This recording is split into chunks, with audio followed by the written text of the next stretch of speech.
The universe, in its infinite wisdom and questionable sense of humor, had developed a fairly straightforward system for determining who got to sit at the big kids' table. It was called the dominance gradient, and it was exactly as subtle as it sounds, which is to say, not even remotely.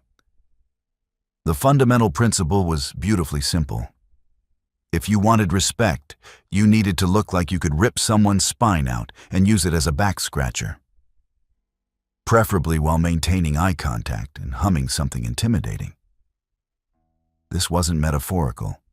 The galaxy's apex predators had spent millions of years perfecting the art of looking absolutely terrifying. And they took it seriously the way some species take religion or tax evasion. Armor plating, mandatory. Weapons visible from 300 meters. Basic courtesy. A constant emission of threatening sounds, pheromones, or subsonic pulses that made nearby species question their life choices? Well, that was just good manners.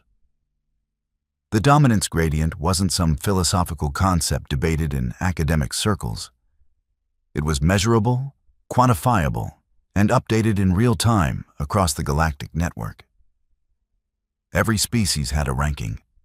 Every individual could see exactly where they stood in the grand hierarchy of beings you shouldn't mess with unless you've updated your will recently. It was democracy for apex predators. Everyone got a vote, and the votes were counted in threat display intensity. The Zalkrim, for instance, occupied a comfortable position in the upper middle tier. 8-foot-tall insectoid warriors whose carapaces had evolved beyond mere chitin into what could only be described as biological battle armor. They secreted a metallic compound that hardened into articulated plates, complete with serrated edges and color-changing threat patterns. Evolution had essentially given them fashion-conscious plate mail, and they wore it with the confidence of creatures who'd never lost an argument because everyone else had run away screaming. Their threat display involved spreading their forearms wide, exposing the bioluminescent patterns across their thorax that pulsed in mathematically perfect sequences designed to trigger fear responses in every species with eyes. They'd also evolved the ability to produce a clicking sound that translated across species as, "I am considering violence, and I'm very good at it." Subtle? No. Effective? Absolutely. The Zalkrim hadn't fought a war in 3 centuries because everyone took one look at them and decided diplomacy sounded fantastic, actually. Then you had the Thornback clan, who looked at the concept of subtlety, laughed, and decided to go in the exact opposite direction. Massive reptilian beings whose evolutionary strategy appeared to have been, what if we were just a biological tank? They stood 12 feet tall when they weren't slouching, which they never did, because slouching implied you weren't confident. And the Thornbacks were confident the way. Black holes are massive. Their scales weren't just armor. They were layered plates of crystalline bone structure that could deflect most energy weapons and all common sense. The Thornback part of their name came from the ridge of spikes running down their spine, each one approximately the size of a human forearm and sharp enough to be considered a war crime in 17 jurisdictions. These spikes would extend when they were agitated, which was most of the time, creating a threat profile that looked like someone had crossbred a dinosaur with a medieval weapons catalog. They didn't so much walk as lumber with purpose, and their very presence made structural engineers nervous about load-bearing capacities. The Velshara occupied the elegant end of the murder spectrum. Feline-esque hunters who'd evolved on a world where stealth and precision were more valuable than raw strength. Though they'd kept plenty of that too, thank you very much. 7 feet of sleek muscle covered in fur that could shift colors to match their mood or environment, equipped with retractable claws made of a crystalline material that could slice through most standard armor like it was tissue paper with commitment issues. Their threat display was more psychological than visual. though the visual component of watching those claws extend while maintaining unblinking eye contact was fairly effective on its own. The Velshara had evolved a pheromone system that could induce varying levels of unease, from mildly concerned to existential dread with a side of panic. They considered it crude to rely solely on physical intimidation. Why break someone's body when you could break their confidence first? More sophisticated, more civilized, more likely to give your prey nightmares for years afterward. This was the galactic standard. This was how things worked. You evolved to look dangerous, you advertised that danger constantly, and everyone else respected your place in the hierarchy accordingly. Simple, logical, a system that had worked for millions of years across thousands of species. And then humans showed up and politely ignored the entire thing. The convergence market existed in neutral space, which was diplomatic speak for no single species wants to claim this area, because then they'd be responsible when the inevitable happens. It was a massive station, 3 kilometers across, designed by committee, which meant it had the aesthetic coherence of a fever dream and the practical functionality of a weapon designed by the lowest bidder. But it worked mostly. And it served as one of the primary trading hubs where species that might otherwise try to kill each other could conduct business while only threatening to kill each other. The architecture was a compromise between dozens of different species' needs, which meant everything was slightly wrong for everyone. Ceilings were high enough to accommodate the thornbacks, but that made smaller species feel like they were conducting business in an aircraft hangar. Corridors were wide enough for multiple Zalkrim to pass without triggering territorial responses. But this created sightlines that made ambush-evolved species deeply uncomfortable. The lighting was calibrated to a spectrum that every species could see, which meant it looked actively hostile to everyone. The market floor itself was a marvel of paranoid engineering. Reinforced deck plating rated for creatures weighing up to 15 tons. Emergency bulkheads every 30 meters that could seal off sections faster than you could say, "Incident report." Weapon scanners that were theoretically required but practically ignored because asking an apex predator to disarm was like asking water to stop being wet. Technically possible, but why would you even try? On this particular rotation, the market was hosting a healthy cross-section of the galaxy's predator elite. A Zalkrim war merchant delegation had claimed the northern sector, their armor gleaming under the harsh lighting, clicking among themselves about profit margins and the disappointing quality of modern prey species. 3 Thornback clan traders had positioned themselves near the central plaza, forcing traffic to flow around them the way rivers flow around mountains, naturally and with great respect for the obstruction. The Velshara hunting clan occupied the elevated platforms along the western wall, because of course they did. Height advantage, superior sight lines, and it let them look down on everyone else, both literally and metaphorically. Their color-shifting fur rippled through shades of confident crimson and satisfied silver as they watched the market's traffic below, occasionally releasing pheromone signals that made nearby prey species remember urgent business elsewhere. The prey species, merchants, traders, service providers, navigated this environment with the practiced efficiency of beings who'd learned that survival meant being useful, unobtrusive, and very, very aware of where the predators were at all times. They occupied the spaces between, the gaps in the hierarchy, conducting business while carefully avoiding eye contact with anything that might consider eye contact a challenge. This was the ecosystem. Predators displaying, prey avoiding, everyone understanding their role. Then the human walked in and somehow made the entire market feel smaller. No announcements, no grand entrance, no subsonic pulse of, "I have arrived and you should care about this."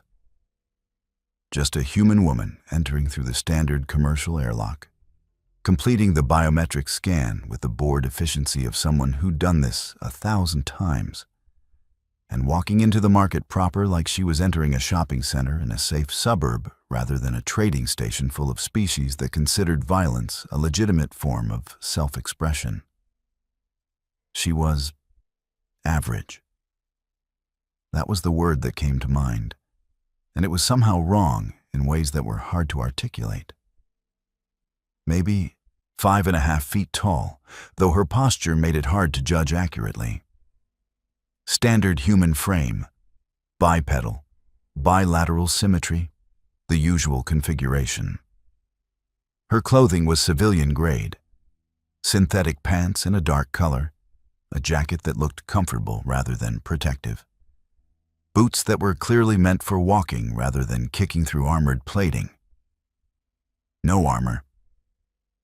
This bore repeating because it was so fundamentally weird in this context. Every other predator in the market was wearing some form of protection, from the Zalkrim's biological plates to the Velshara's reinforced fur, to the Thornback's what if a mountain could file a lawsuit. She was wearing fabric. Normal, every day. I got this at a store fabric. No visible weapons. The Zalkrim had blades integrated into their forearms. The Velshara had claws that could open arteries. The Thornbacks had spikes that doubled as close combat weapons and fashion statements. She had hands. Just regular hands. 5 fingers each, no claws or additional joints or obvious modifications. Hands that looked like they'd be equally comfortable holding a coffee cup or a data pad. Her footsteps made no sound, not the artificially silent movement of a stealth predator that had a quality, a presence, a space where sound should be but wasn't. Just normal walking that happened to be quiet because humans had evolved to move efficiently rather than threateningly. No stomping, no deliberate impacts, no everyone within 50 meters should know I'm approaching announcement protocol.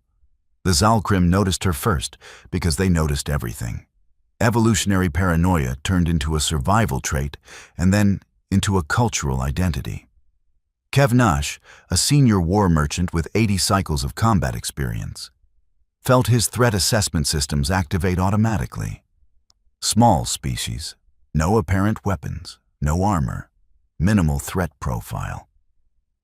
His logical mind filed her under prey species and prepared to ignore her.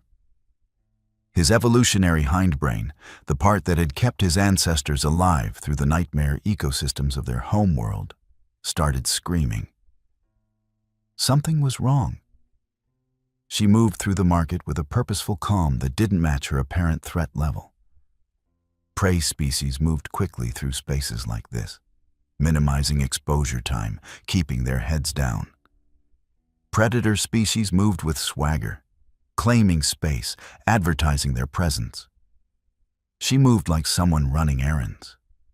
Like the station full of beings that could kill her in multiple creative ways was roughly as concerning as a grocery store on a Tuesday afternoon. You seeing this? Kevnash clicked to his clutchmate, Zethril. The human, prey species, barely worth cataloging. Then why is she walking like that? Like what? Like she belongs here. Zethril's sensors swept over the human, running through standard threat assessment protocols. Nothing registered. No concealed weapons, no augmentations, no enhanced musculature or skeletal reinforcement. The readout came back almost insulting. Standard carbon-based life form, operating within normal parameters for her species, heart rate and breathing steady, despite being surrounded by creatures that outmassed her 3-to-1 at minimum. The human stopped at a merchant stall selling advanced sensor packages. Military-grade equipment that could detect everything from heartbeats through walls to specific molecular compositions at range. The vendor, a 6-armed Quellan, who'd learned that neutrality and good prices kept you alive longer than choosing sides.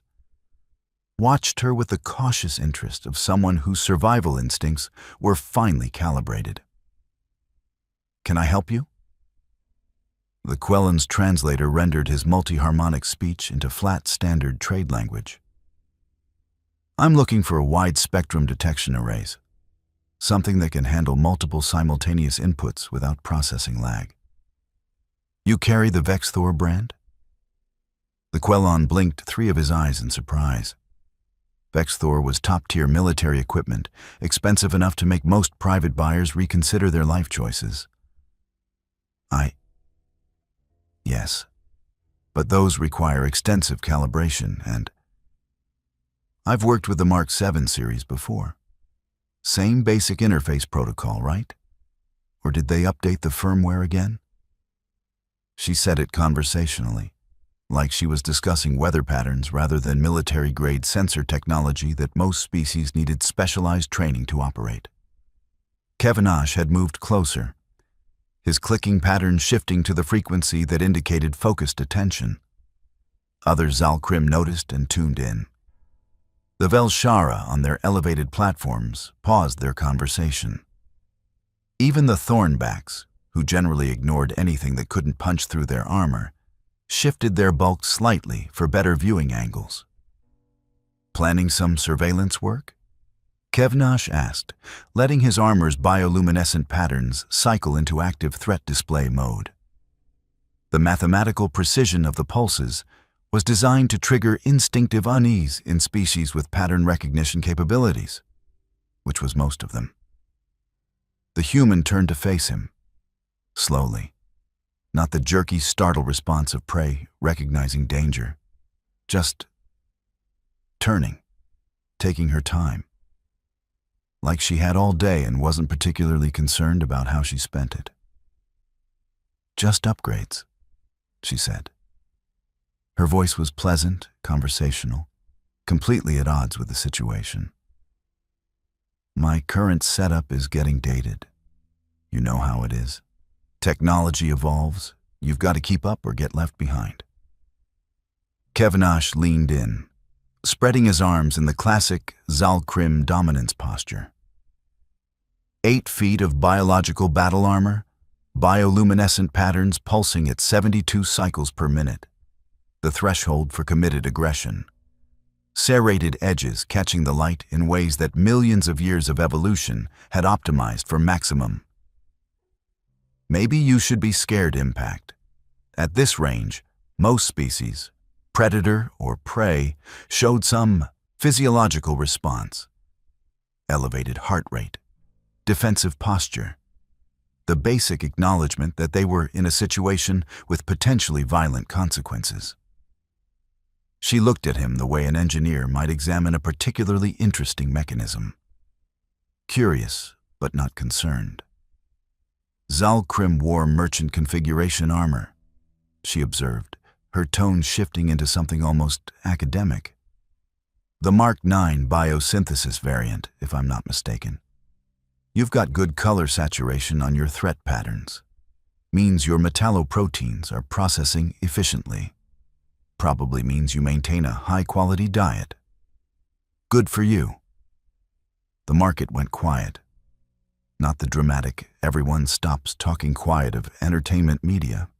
Just a gradual reduction in ambient noise as conversations paused, as predators tuned their attention to what was happening, as prey species recognized the shift in atmosphere and prepared to scatter. "The serrated edges along your ventral plating are well maintained," she continued, seemingly oblivious to, or completely unconcerned about, the fact that she was anatomically analyzing a being who could literally tear her apart. "No visible damage, good edge retention. You take care of your armor, smart. I notice your right secondary arm has a slight tremor, though. Micro muscle fatigue, probably from repetitive stress. Old injury? Combat damage that healed, but not perfectly?" Kevnash had stopped breathing.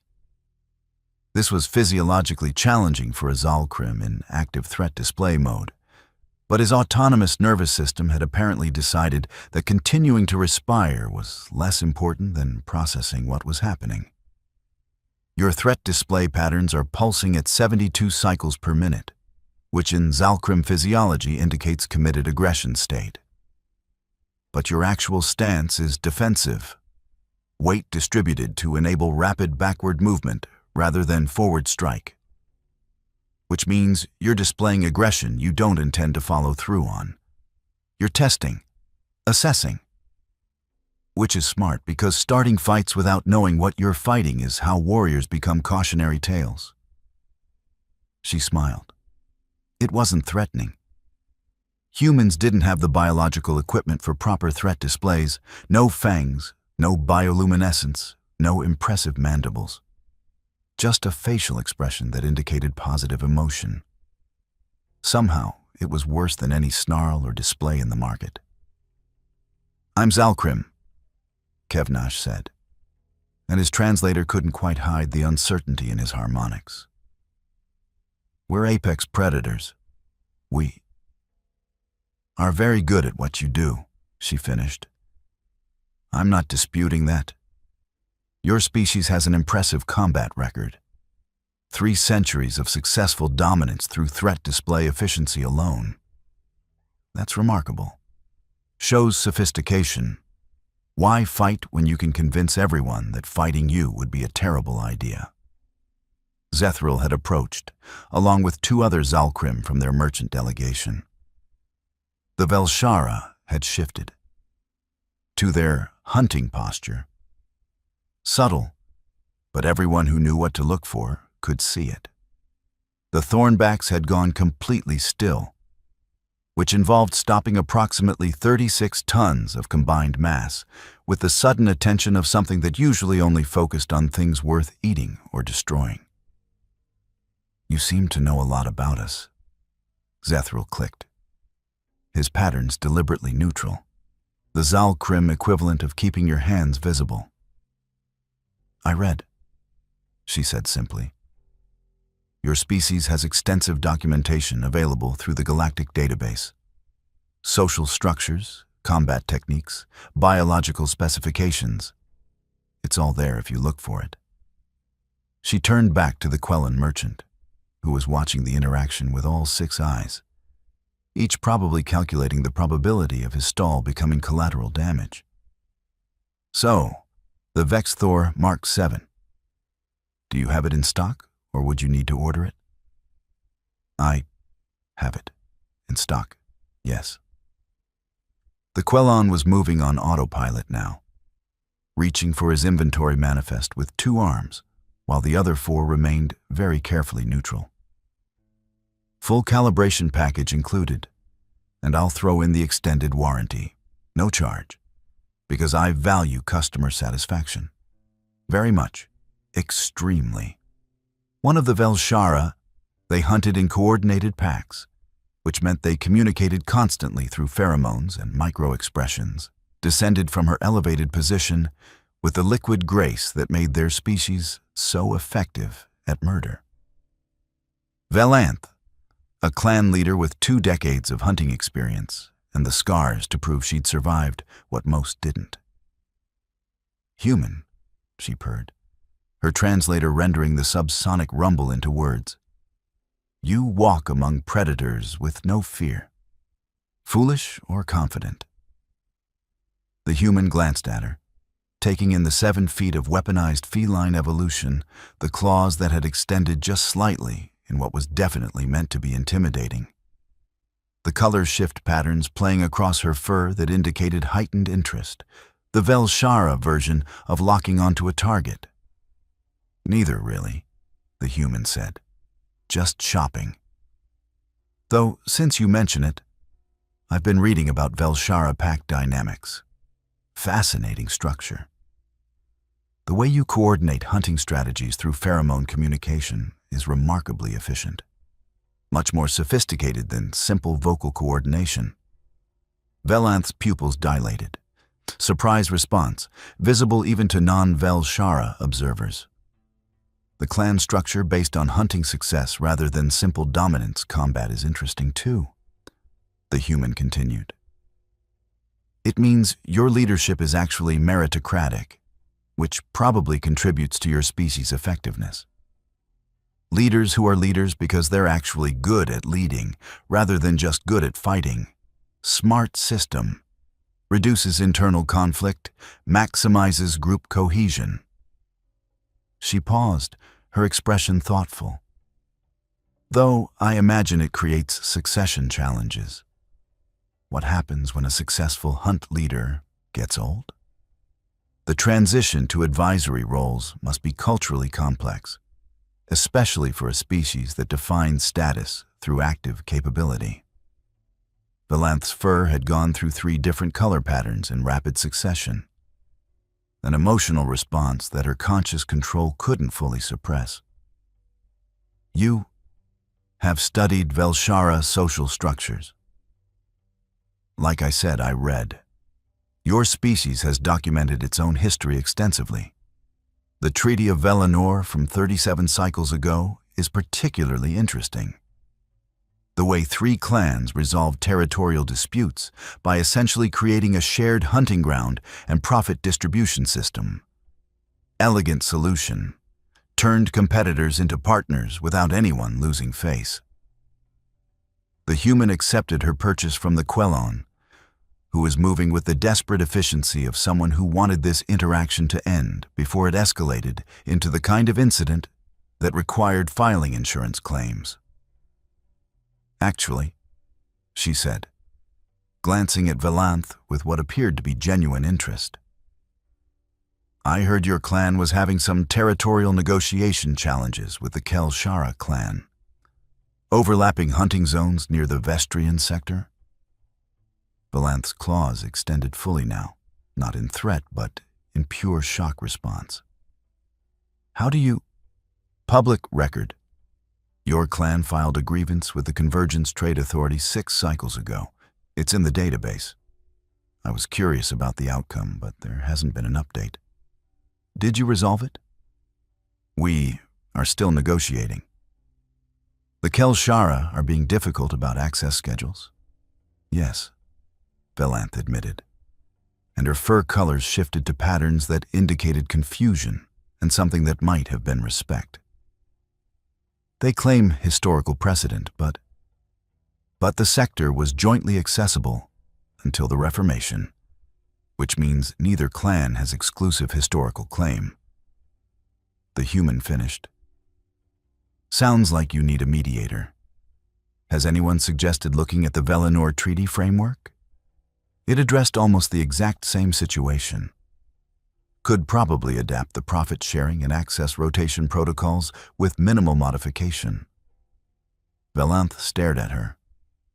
All the Velshara were staring now, their sophisticated predator instincts trying to process what was happening and coming up with error messages. Because the human wasn't threatening them, wasn't challenging them, was offering helpful advice about clan politics like they were colleagues discussing a project problem. And she'd done it while demonstrating that she understood Velshara social structure better than most Velshara did. Across the market, a thornback named Greth Kor watched the scene with the patient attention of something that had learned the hard way that the universe was full of surprises. And the survivors were the ones who paid attention to the surprising things. He'd fought in the border wars, back when fighting still happened regularly. And he'd learned something that kept him alive when more aggressive warriors died. The most dangerous opponent was the one who didn't match your threat model. The human didn't match anyone's threat model. She was small, unarmored, unarmed. By every logical assessment, she should be prey, easy prey, the kind of target that predators saw as a quick meal or a confidence boost, or just something to intimidate for entertainment. But she'd just anatomically analyzed a Zalkrim war merchant and socially counseled a Velshara clan leader. And she'd done both while completing a shopping transaction for military-grade sensor equipment. Greth Kor had seen apex predators before. He was one. He'd fought others. He knew what they looked like, how they moved, how they claimed space and advertised danger. This human didn't look like an apex predator. She looked like something worse. She looked like something that had decided predators weren't threats, just interesting organisms to be understood, cataloged, and worked around. The human completed her purchase. The Quelon had practically thrown in free shipping and a lifetime warranty, and continued through the market. She stopped at a protein supplement vendor, discussed amino acid profiles with the kind of casual expertise that suggested she understood nutrition at the molecular level.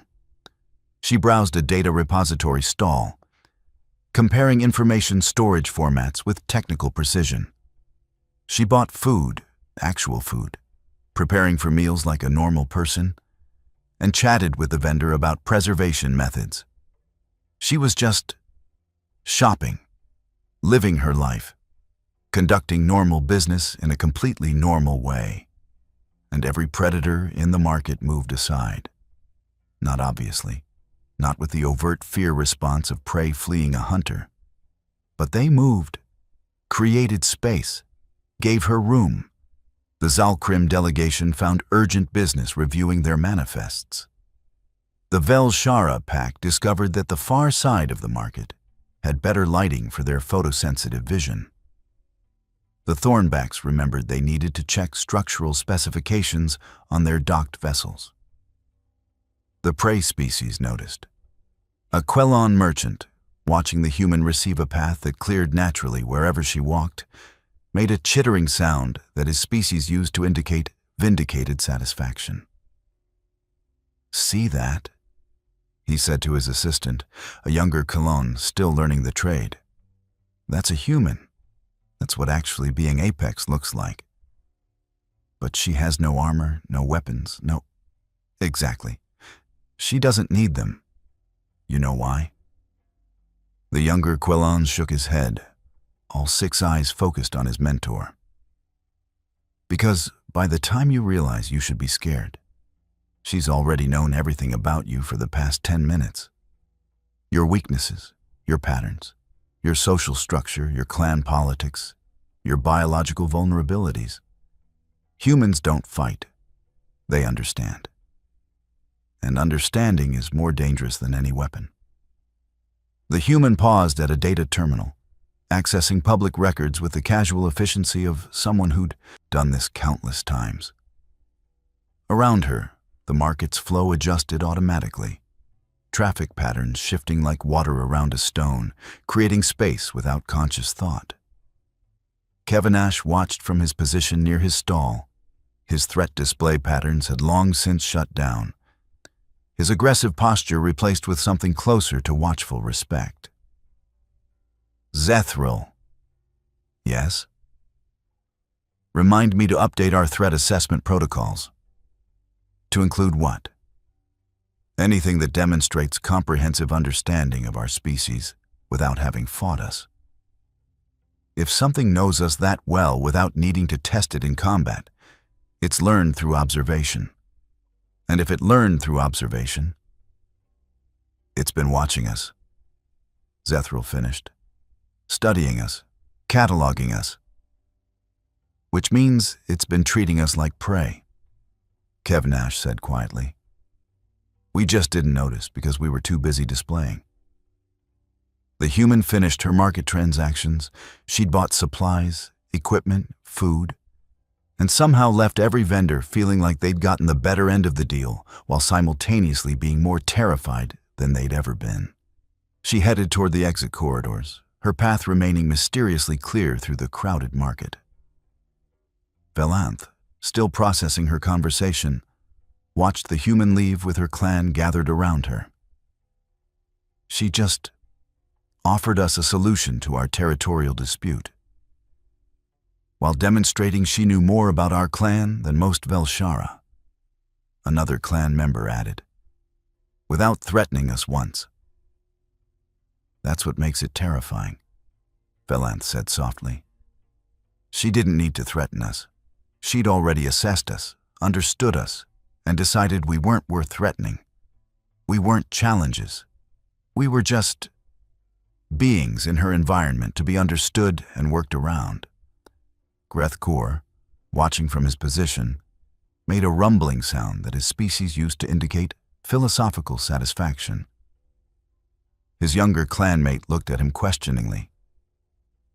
"Lesson learned today," Grethkor said. "The galaxy's predators spend their time trying to look dangerous. We evolve armor, weapons, threat displays. We advertise our lethality. We compete to be the most visible apex. And humans? Humans don't advertise. They observe. They learn. They understand. And by the time you realize they're the apex predator, they've already cataloged 17 ways to kill you and decided you're not worth the effort. That's horrifying." "That's humanity," Grethkor corrected. "They evolved on a death world where they weren't the strongest, fastest, or most armored. So they became the smartest, the most persistent, the best at pattern recognition. They hunted prey by following it until it collapsed from exhaustion. They killed predators by understanding them better than the predators understood themselves." He watched the human ship undock from the station through the observation ports, its drives leaving a standard ion trail. Nothing remarkable, nothing threatening, nothing advertising danger. "We spent millions of years evolving to look dangerous," Grethkor continued. "Humans spent their evolution learning how to kill things that looked dangerous. That's why they don't need armor or weapons or threat displays. By the time they need those things, they've already lost. And humans don't plan on losing." The market gradually returned to normal. Predators resumed their displays, their posturing, their careful maintenance of the dominance gradient. The prey species went back to their careful navigation of the space between, surviving by being useful and unthreatening. But something had changed. A crack had appeared in the certainty of the hierarchy. Every predator in that market had been assessed by something higher on the food chain, and they'd all felt it. That primal recognition that bypassed conscious thought and went straight to the oldest parts of their brains, the parts that remembered when their ancestors were prey before they evolved armor and weapons and threat displays. The parts that remembered what it felt like to be studied by something patient. The human, whose name was carefully not included in any official reports because sometimes plausible deniability was the better part of valor, was already en route to her next destination. Another station, another market, another collection of predators who thought their armor and displays made them safe. They'd learn the same lesson everyone else learned eventually. In a galaxy full of creatures trying very hard to look dangerous, the real apex predator was the one who didn't bother. Because armor could be penetrated, weapons could be countered, threat displays could be ignored. But understanding, knowledge, the ability to look at a being and know, truly know, everything from their biological vulnerabilities to their social structures to their current clan disputes, you couldn't armor against that. You couldn't intimidate it. You couldn't even see it coming until it was already over. The dominance gradient had operated for millions of years on a simple principle. The most dangerous predator was the one who looked most dangerous. It was a system built on advertising, on display, on the visible projection of lethality. Then humanity joined the galactic community and politely demonstrated that the most dangerous predator was the one who made you feel safe right up until you realized you'd been prey all along.